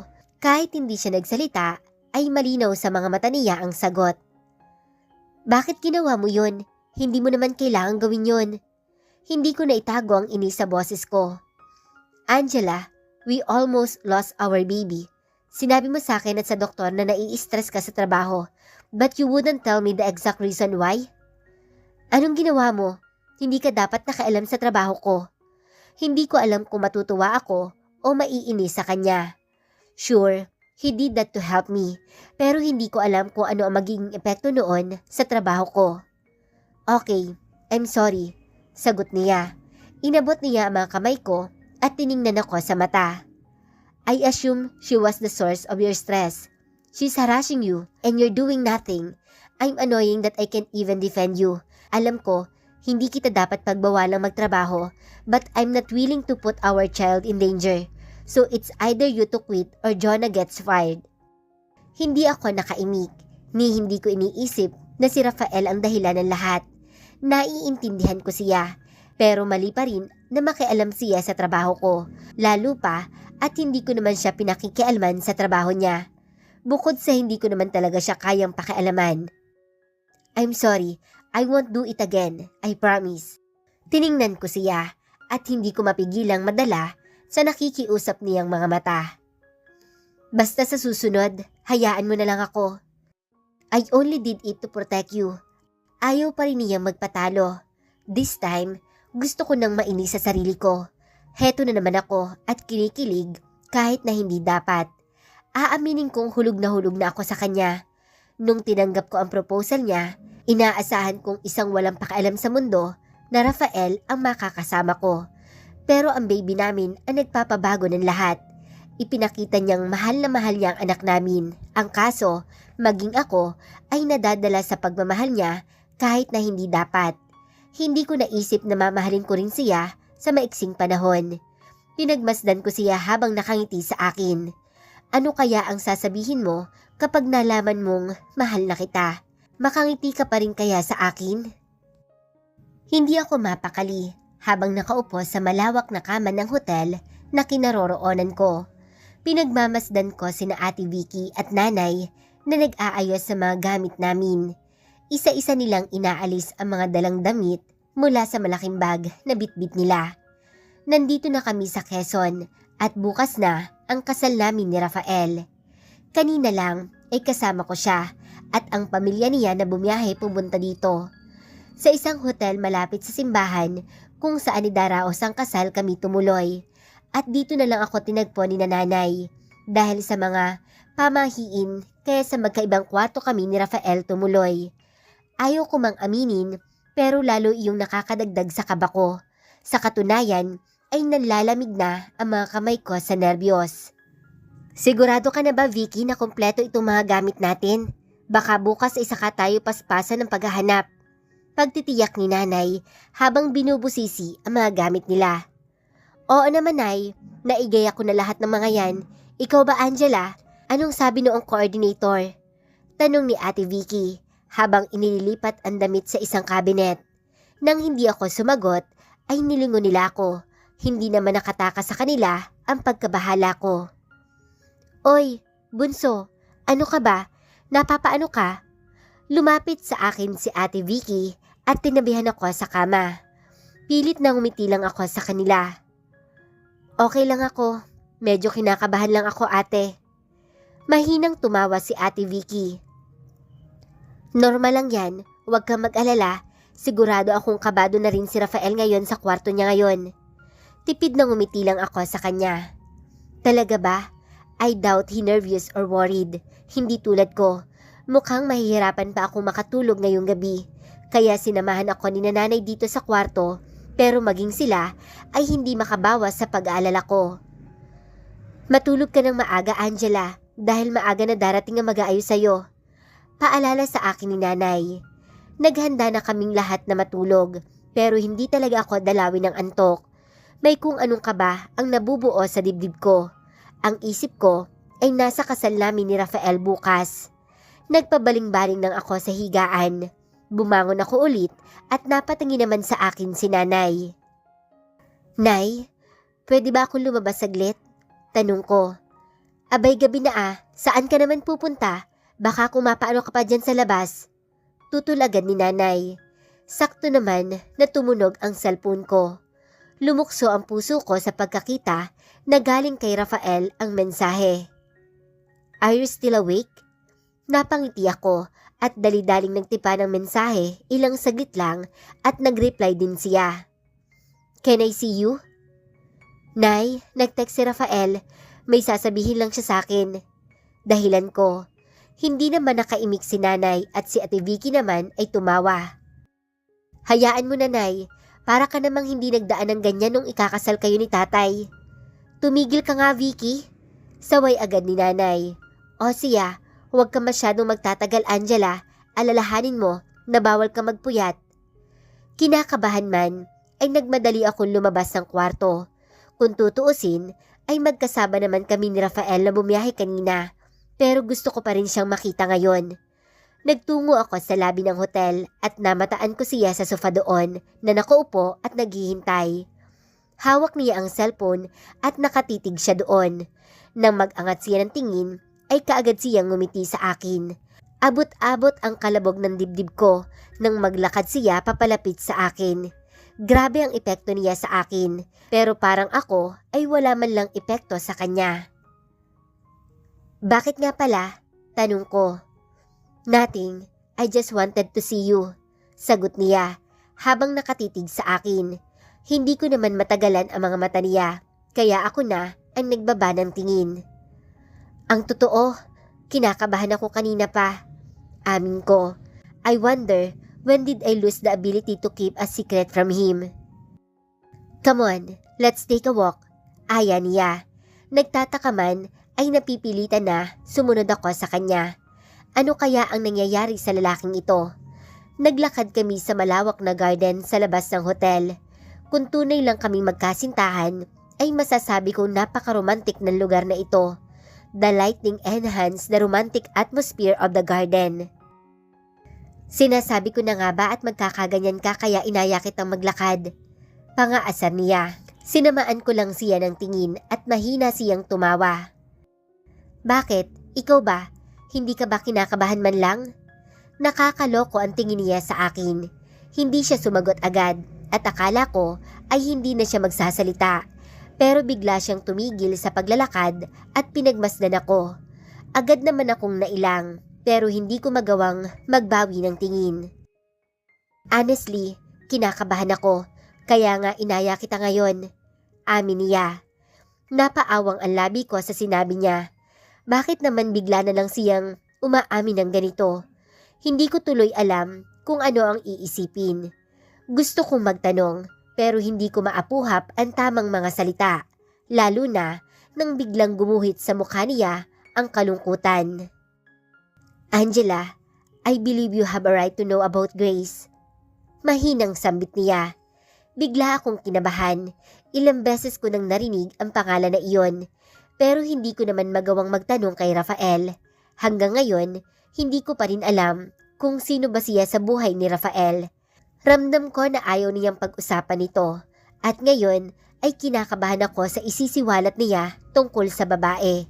Base sa lungkot ng mga mata niya ngayon ay alam ko nang hindi basta lang ang babae sa buhay niya.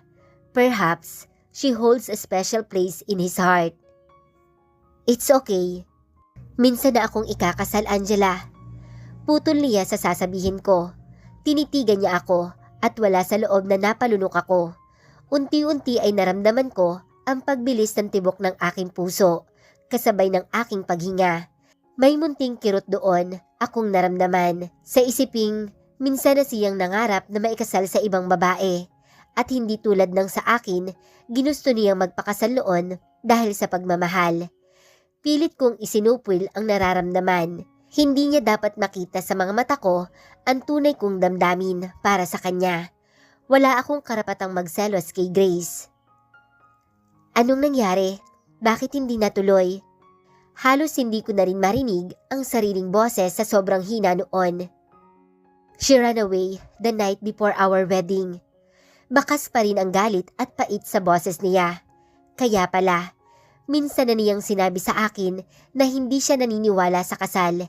Ngayon ay alam ko na kung bakit. Dahil kay Grace. Nasaktan siya sa babae. Bakit siya umalis? Nagtatakang tanong ko. I don't know who is Grace, but she must be crazy. What kind of woman would abandon him the night before their wedding? Hanggang ngayon, nakikita ko pa rin ang sakit sa mga mata ni Rafael. Hindi kaya mahal niya pa rin si Grace? She didn't bother to explain. Tipid na sagot ni Rafael. Ngumiti siya. Pero ang mga mata niya ay nanatiling malungkot. Bakit mo ngayon sinasabi sa akin yan? Tanong ko. Because tomorrow, you'll be my wife at naisip kong dapat alam mo ang nakaraan ko. The same way na alam ko ang nakaraan mo. Seryosong tura niya. Don't worry, I won't run away. Papakasalan kita bukas. Imbes ay sagot ko. Agad ako nag-alangan sa sinabi. Bigla siyang napasulyap sa akin. He's clearly amused by what I said. Tumawa siya at ako naman ay nag-init ang pisngi sa hiya. Ano bang pinagsasasabi ko? Ngayon ko na-realize na ang layo ng sagot ko sa sinabi niya. Grabe, nakakahiya. Ibig kong sabihin, alam kong iba naman si Grace. Hindi ko na malaman kung paano mangangatwiran sa kanya. Kitang-kita ko naman na pinipigilan niya ang pagtawa habang nakatingin sa akin. That's very reassuring. Sagot niya na natatawa pa rin. Nakangiti siya pero ang mga mata niya ay nang-aasar na. Nawala na ang kanina ay lungkot noon. Sinamangutan ko na lang siya. Nakakaasar ang lalaking ito. Sana ay hindi na lang ako sumama sa kanya dito. Napahiya patuloy ako. Alam ko naman na hindi ka natatakot na tumakbo ako. Saan naman ako pupunta? Saan ako pupulutin? Wala sa loob na sambit ko. Hey, you two! Dapat ay natutulog na kayo. Maaga pa kayo bukas. Nagulat pa kami sa pagkarinig ng boses ni Don Miguel. Maggiliw na nakamasid siya at si Don Elena sa amin. Rafael, huwag mong puyatin si Angela. Dapat ay magpahinga kayong mabuti. Dahil bukas ay mapapagod kayo. Sige na. Bumalik na kayo sa kwarto nyo. Pagtataboy pa nila sa amin. Let's go, ihahatid na kita sa room mo. Aya na sa akin ni Rafael. Wala siyang nagawa kundi sumunod sa dalawang matanda. Magkasabay kaming naglakad pabalik. Pagdating sa tapat ng kwarto ko, ay naiilang na nilingon ko siya. Nakamasid lang siya sa akin. I'll see you tomorrow. Siguraduhin mo lang na hindi ka tatakas. Banta ko sa kanya. Bahagya siyang natawa. Thank you, Angela. Sa halip ay sagot niya at alam ko ang ibig niyang sabihin. Gusto niyang magpasalamat dahil sa wakas ay ikakasal na kami tulad ng napagkasunduan namin. Pagkatapos noon ay nakadepende na lang kay Don Miguel ang itatagal ng pagpapanggap namin. Depende kung kailan niya ipagkakatiwala ng buo ang pagpapatakbo ng kumpanya kay Rafael. May konting lungkot ako naramdaman, pero agad ko iyong inalis sa aking isipan. Bukas ay magsasaya na lang ako. Lolokohin ko na lang ang sarili ko. I'm going to pretend that I'm the bride who is loved and admired by her groom. Kahit bukas lang ay maramdaman ko na mahal niya ako. Mahigpit ang ginawa kong paghawak sa bouquet. I took a deep breath while closing my eyes a little. Kahit anong gawin ko, ay hindi maalis ang kaba ko habang nandito sa sasakyan at naghihintay.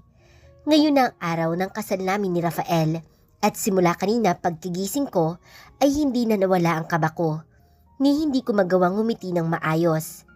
Sumulyap ako sa labas at namataan ko ang ilan sa mga wedding coordinators na panay ang lakad. Naroon din ang ilang miyembro ng media na nakaabang. Kanina ay kasama ko si nanay dito sa sasakyan pero maging siya ay mubaba na at nauna nang pumasok sa simbahan. Kaya naman naiwan ako dito at lalo akong hindi mapakali. When I heard the church music playing, my heart started pounding even faster. Heto na at ikakasal na talaga ako. Lumapit sa akin ang isa sa mga coordinator, pati na rin ang nagko-cover ng kasal namin.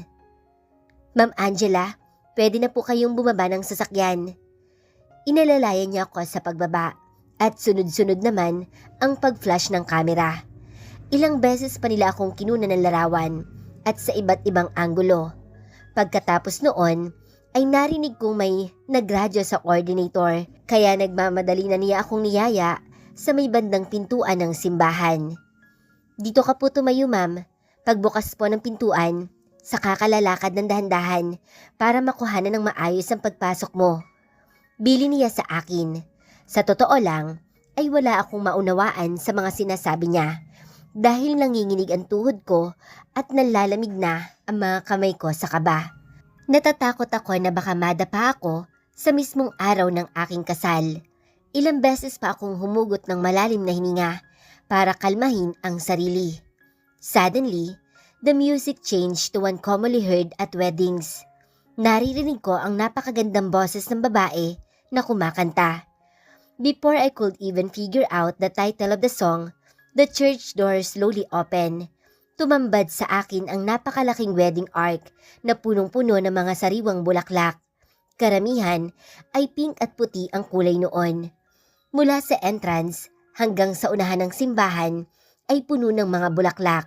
Ngunit hindi ko na nagawang hangaan ng mga iyon ng matagal dahil sinanyasan ako ng coordinator na lumakad. Napalunok ako pagkakita sa napakadaming tao sa simbahan na nakatayo at lahat sila ay nakamasid sa akin. Unti-unti ay humakbang ako, marahil dahil sa masuyong boses ng babaeng kumakanta, kaya nadala na ako ng emosyon. Namataan ko si Rafael sa unahan na nakamasid sa akin.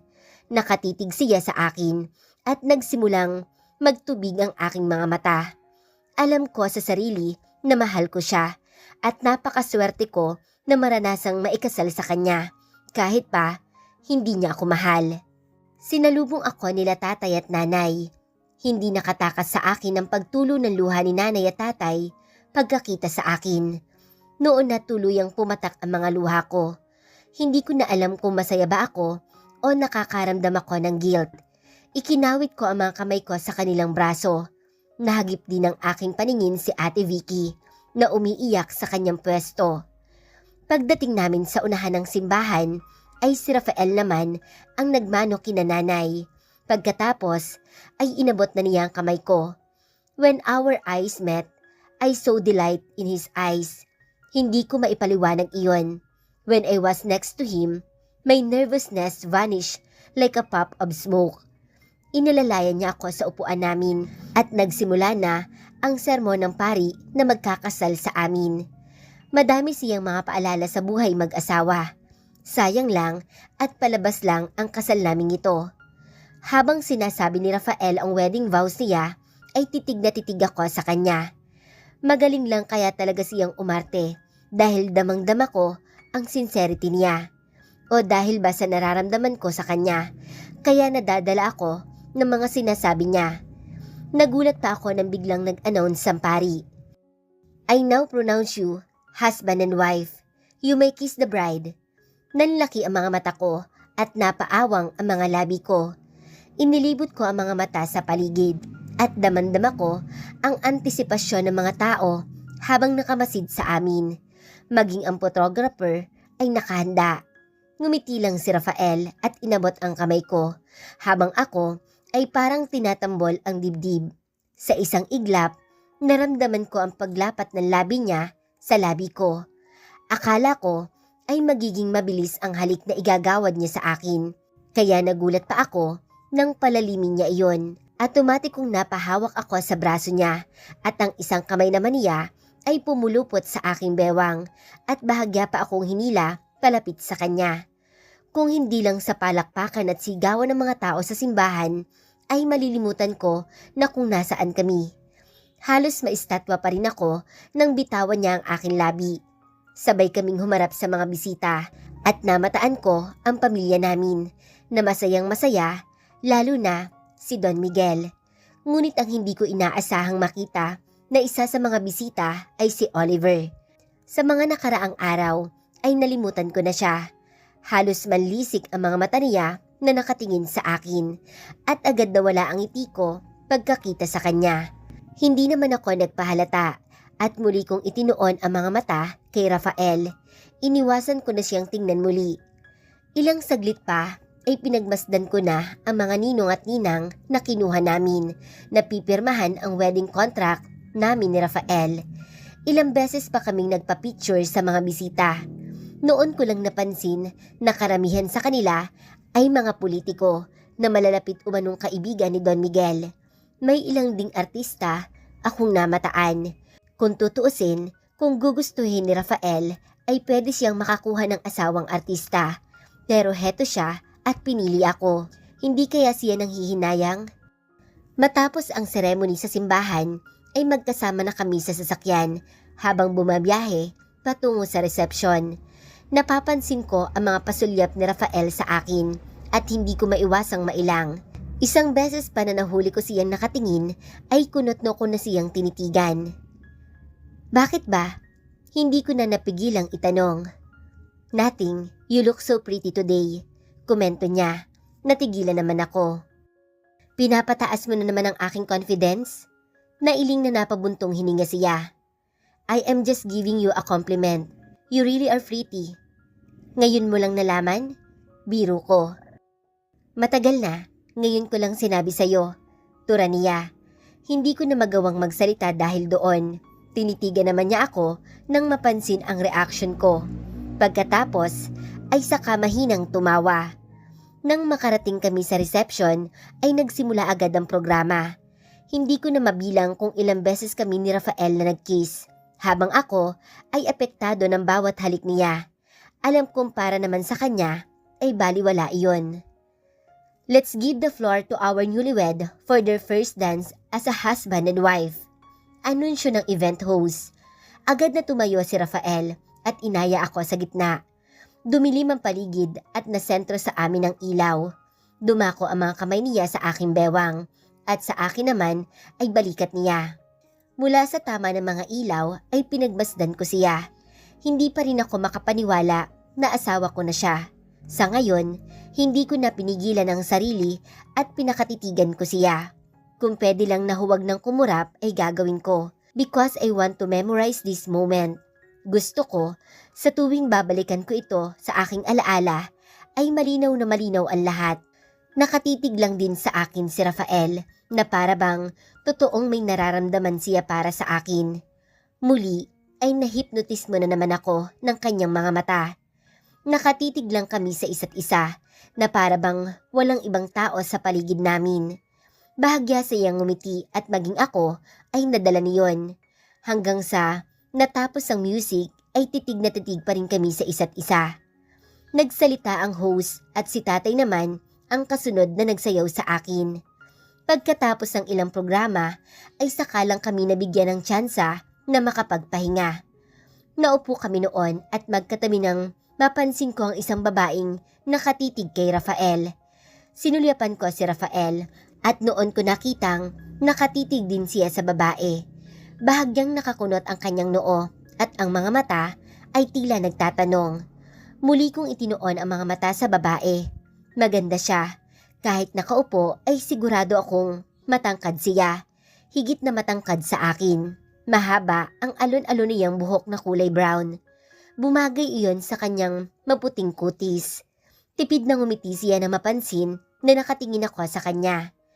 Hindi ko man siya kilala pero base sa nakita kong tingin na nila ni Rafael ay agad akong kinabahan. Excuse me, pupunta lang ako sa restroom. Noon lang parang natauhan si Rafael. Sure, do you want me to accompany you? Huwag na, sagot ko at saka ngumiti. Hindi pa man ako nakakalayo ay napansin ko na ang babae na tumayo at naglakad papalapit kay Rafael. I am completely bothered by her. Habang naglalakad ako patungo sa restroom ay panay pa rin ang bati sa akin ng mga basita, maging iyong mga hindi ko kakilala. Biglang sinalubong ako ni Oliver. At huli na, bago ako nakaiwas. Congratulations! Nakakalokong bati niya sa akin. Hindi ako umimik. Akman lalampasan ko siya, pero humarang siya sa daraanan ko. Alam mo ba kung bakit kanya pinakasalan? Oliver, pwede ba? No, Angela. Wala naman akong ginagawang masama eh. Gusto ko lang malaman mo kung bakit kanya pinakasalan. Hindi dahil sa baby mo, at mas lalong hindi dahil mahal ka niya. I don't care, Oliver. Wala akong pakialam sa sinasabi mo. Pinagmasdan ko ang paligid dahil baka may makarinig sa amin. O talaga, ginagamit ka lang niya, Angela, at nagpagamit ka naman. Eto ha, intindihin mong mabuti ang sasabihin ko. Pinakasalan ka niya dahil sa kumpanya. Gusto kong matawa kay Oliver. Akala yata niya ay hindi ko alam ang tungkol sa kondisyon ni Lolo Miguel kay Rafael. Wala akong pakialam, Oliver. Mahal ko si Rafael. Direktang sagot ko. Bahagyang natigilan si Oliver pagkatapos ay unti-unting umahon ang ini sa kanyang mukha. Umiling siya at pinagmasdan ako mula ulo hanggang paa. Ibang klase ka rin, Angela, ano? Mahal mo na siya? Of course. Kaya ko siya pinakasalan. Bigla niya akong hinawakan sa balikat at dumiin ang mga daliri niya sa aking balat. Baka sa kanyang mukha ang pinipigil na galit. Nakikita mo ba ang babaeng yon, ha? Sinundan ko ang tingin ng tinititigan ni Oliver. Ang magandang babae kanina ay kausap na ni Rafael. Siya si Grace, ang babaeng mahal ni Rafael, ang babaeng tunay na mahal ng asawa mo. Nanginig ang buo kong katawan sa narinig. Damang-dama ko ang sakit habang pinagmamasdan si Rafael at Grace na magkausap. Kaya pala, ganun na lang ang tingin na nilang dalawa kanina. Agad na nangilid ang luha ko, pero mabilis akong kumarap para hindi matuloy ang pagbagsak ng aking luha. Muli kong itinuon ang mga mata ko kay Oliver. Wala akong pakialam, Oliver. Mahinang usal ko. Angela, you're insane. Galit na sagot ni Oliver. Yes, I am. Matagal na. Wala kang karapatang panghimasukan ng desisyon ko at ang pagsasama namin, Oliver. It's none of your business. Mabilis ko siyang tinalikuran. Pagdating sa restroom, ay doon ko inilabas ang sama ng loob ko. Bakit nandito si Grace? Kung kailan ayos na ang lahat. Kung kailan kasal na kami ni Rafael. Ayaw ko man, pero nababahala ako sa biglaang pagdating niya ngayon. Naiilang na pinagmasdan ko ang swimsuit na hawak. Nagdadalawang isip na ako kung magsusuot ba ako nito bukas.